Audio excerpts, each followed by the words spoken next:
시대를 넘어서는 쇼펜하우어의 지혜를 통해 오늘의 삶이 더 행복해지길 바라겠습니다. 이 영상과 함께 더 많은 지혜 편지 보기를 원하신다면 구독과 좋아요, 알림 설정까지 부탁드립니다.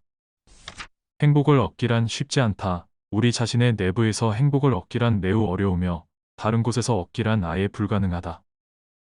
행복하기를 원하는 사람은 많지만 내가 행복하다고 생각하는 사람은 많지 않다. 행복이 외부의 조건에 의해 주어지는 것이다 라고 생각한다면 그 조건이 채워지면 잠깐의 행복감은 느낄 수 있으나 그것은 지속되지 않는다. 어떤 조건에 의해 행복해진 사람은 같은 조건에서 동일한 행복감을 느낄 수가 없다. 인간의 몸은 환경에 적응하도록 만들어졌기 때문에 적응된 상태보다 더 큰 행복의 조건이 되어야 행복감을 느낄 수 있게 된다. 어떻게 하면 행복한 인생을 살아갈 수 있을까? 고독. 사교와 향락은 저급한 것이다. 현명한 사람은 고독과 고립을 선택해야 한다. 세상의 보통 사람들과 거리를 두어 냉정하게 자신을 지켜야 한다. 건강 다음으로 우리 행복의 가장 중요한 요소인 마음의 평정은 전부 사교로 인해 위험에 처한다. 고독한 상황에 있을 때 가련한 인간은 자신의 가련함을 느끼고 위대한 정신의 소유자는 자신의 위대함을 느낀다. 요컨대 각자는 고독한 상황에서 자기 본연의 모습을 느끼는 것이다. 평범한 사회에서 사람들의 마음에 들려면 천박하고 고루할 필요가 있다. 그 때문에 우리는 그런 사회에서 남들과 비슷해지기 위해 심한 자기 부정을 하고 자기 자신의 일부분을 포기하지 않으면 안 된다. 하지만 대외적인 이득을 얻기 위해 내면의 손실을 자초하는 것은 어리석다.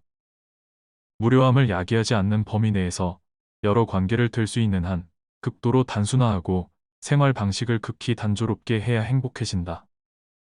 그래야만 삶 자체와 삶에 필수적으로 따라다니는 부담이 적게 느껴진다. 그런 생활은 냇물처럼 파도도 소용돌이도 일으키지 않고 유유히 흘러간다. 지적으로 뛰어난 사람은 고독으로 이중의 이점을 얻는다. 첫째는 자기 자신과 함께한다는 이점이고 둘째는 타인과 함께하지 않는다는 이점이다. 모든 교제에는 많은 강제와 고충의 위험이 따른다는 것을 감안할 때 두 번째 이점은 높이 평가할 만하다. 인간이 지니고 있는 것, 재산과 소유물. 물질의 향유는 쉽게 얻어지는 것인 만큼 그로 인한 행복감은 쉽게 사라져 버린다. 행복이 더 많은 것을 얻어야만 만족하게 되는 것이라면 그런 것은 끝이 없기 때문에 결국 물질이 행복을 주지는 않는다. 향유의 원천을 자기 자신 속에서 더 많이 발견할수록 인간은 더 행복해진다. 내면이 충만하기 위해서는 사교나 향락을 버리고 고독과 독립과 자유로운 여가를 누려야 한다. 우리는 갖고 있지 않은 것을 보면 곧잘 이것이 내 것이면 어떨까 하며 아쉬워한다. 대신에 가끔 우리가 지니고 있는 것을 보고 이것이 내 것이 아니라면 어떨까 하고 물어보는 것이 좋다. 부유함이 행복에 영향을 미치기는 하지만 같은 재산이 모두에게 같은 수준의 행복감을 주지는 않는다.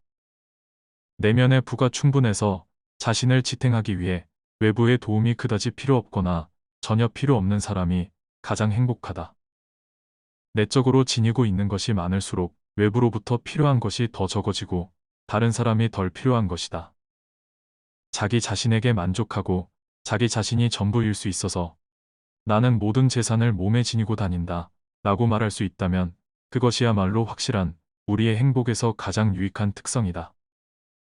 약간이나마 안심하고 의지할 수 있는 것은 자기 자신밖에 없으며 사회생활에 따르는 수많은 고충과 분리, 위험과 불쾌한 일은 피할 수 없기 때문이다.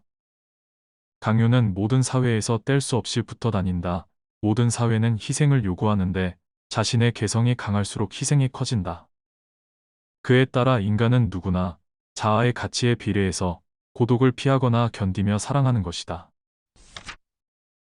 인간을 이루는 것, 인격. 너무 불행해지지 않으려면 너무 행복해지려는 요구를 하지 않는 것이 가장 확실한 방법이다.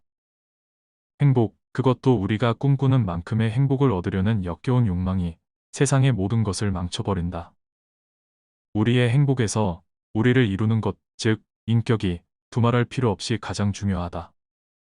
인격은 어떤 상황에서도 한결같이 효력을 발생하기 때문이다. 인격은 신이 주신 것으로 본질적으로 바꿀 수가 없는 것이다. 현재와 현실의 객관적인 측면은 운명에 따라 변하지만 주관적인 측면인 우리 자신은 본질적으로 변하지 않는다. 외부에서 변화가 일어난다 해도 정신력의 한계에 따라 행복을 누리는 능력은 최종적으로 확정된다. 운명은 변할 수 있어도 내적 기질은 변하지 않는다. 그러므로 고상한 성격과 뛰어난 두뇌, 낙천적 기질과 명랑한 마음, 건강한 신체와 같은 주관적인 자산이 행복에서 가장 중요한 것이다. 독자적 사고를 하고 자발적으로 생각하고 올바로 생각하는 사람은 올바른 길을 발견하는 나침반을 갖고 있다. 아무리 많은 지식이라도 자신의 사고로 철저히 다듬은 지식이 아니라면 양이 훨씬 적어도 다양하게 숙고한 지식만큼의 가치도 없다. 인간이 남에게 드러내 보이는 것, 명예, 지위, 명성. 타인의 견해는 아무렇지 않게 여겨라. 각자 현실적으로 자신의 견해 속에서 살아가는 것이지. 타인의 견해 속에서 살아가는 것이 아니라는 단순한 진리를 깨닫는 것이 행복에 큰 도움이 된다. 자신이 아닌 타인의 의식에 의존하는 명예욕, 허영심, 자긍심은 우리를 행복하게 만들지 못한다. 명성을 추구하는 자는 동시대인의 취향에 영합하는 것이다.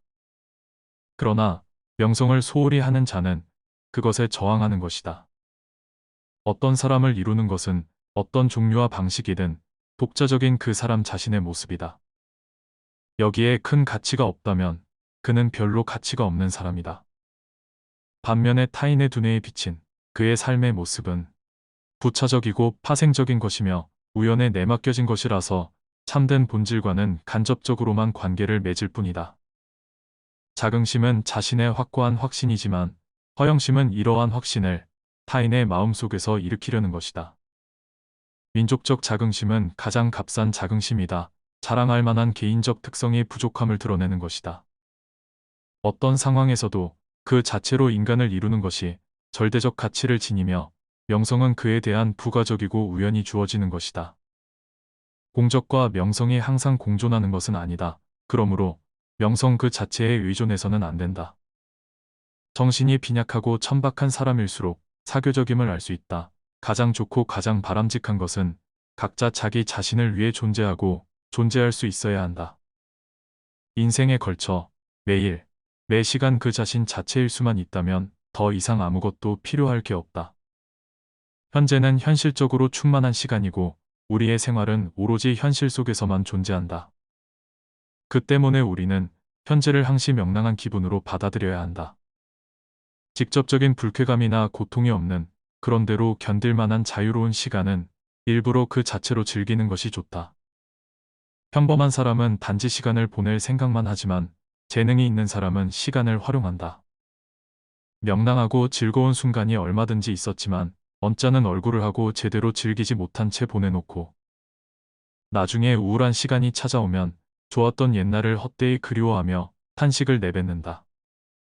그러는 대신 지금은 냉담하게 그냥 흘러보내는 심정으로, 어쩌면 조급한 심정으로 떠밀어 보내고 싶을지도 모르지만 그래도 견딜 만한 현재, 다시 말해 일상적인 현재를 존중하는 것이 좋다.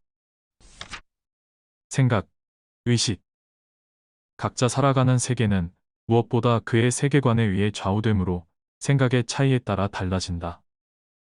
이러한 차이에 따라 세계는 빈약하고 진부하거나 하찮은 것이 되기도 하고 풍요롭고 재미있거나 의미심장한 것이 되기도 한다. 어리석은 독자는 시를 읽고 시인의 매력적인 체험을 부러워할 뿐 평범한 사건을 그토록 멋지게 위대한 시로 만들어낸 왕성한 상상력은 부러워하지 않는다. 마찬가지로 다혈질인 사람에게는 단지 재미있는 갈등이고 점액질인 사람에게는 중요하지 않은 일로 보이지만 우울질인 사람에게는 비극적인 장면으로 보이는 것이다.